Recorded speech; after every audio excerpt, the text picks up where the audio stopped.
Magandang araw sa inyo mga katets. Ang pag-uusapan naman natin ngayon ay tungkol sa mga sign or markers na nagpapahiwatig na giveaway lamang, no?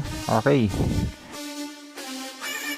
Ngayon po, ikukwento ko sa inyo kung ano yung mga sign or marka ng malaking bato ng nagpapahiwatig ng giveaway or sucker deposit, no? Hindi mo na kailangan maghukay, kundi magbasag ka na lang mga katets.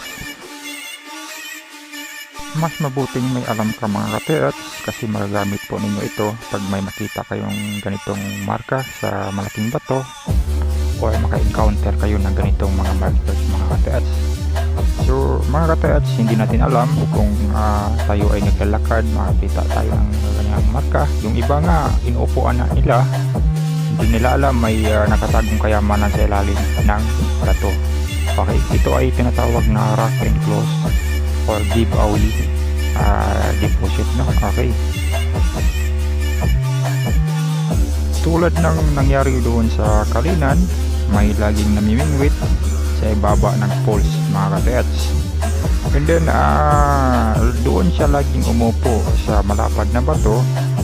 Doon yung magandang spot. And then araw-araw siya, no? Araw-araw siyang namimingwit doon sa and then doon siya umupo lagi sa malapad na bato. Hindi niya alam may deposit pala sa ilalim or may giveaway pala. And then wala siyang alam sa mga marker or symbol. Yeah. Sayang yung giveaway deposit. Nung isang araw, pagbalik niya, basag na po yung bato.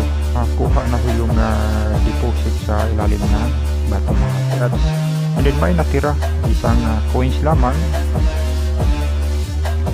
Then ngayon mga katets, mag-start na tayo, magsimula na tayo. Unang marka na nagpahiwatig ng rock and close sucker deposit. Yan po ay isang letter C, no? Yung letter C ay nagpahiwatig din ng sucker deposit. Ulitin ko, pag ganyan na marka, hindi mo na kailangan maghukay, kundi magbasag ka na lang ng bato mga katets. Pangalawa mga katets, itong tinatawag na cutted eye, no? Okay.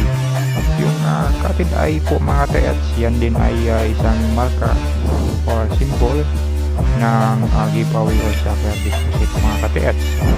So bilog yan na may nahinati sa gitna mga katets. And then pagkatlo mga katets, itong paa ng bata or footprint po mga katets. And yan din ay sucker deposit, no? And then yung tinatawag na anchor lock or lalagyan ng lubid mga katets.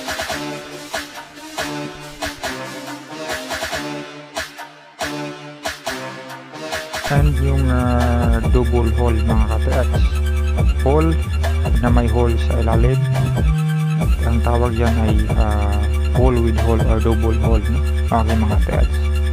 Din pang-apat mga katets ay box yan, parang box lamang pero may hati, okay? May slash sa gitna mga katets, kagaya nung sa Kalinan, nangyari din sa Kalinan. Okay, so yung box marker mga katets, tapos may guhit sa gitna. So yan ay inside the rock, no? Okay, so sa kanji yan, kung sa kanji yan ay yan ay inside, no? Ang meaning yan mga katets. Hindi yan lang muna mga katets. Sana may natutunan kayo. Maraming salamat sa panonood.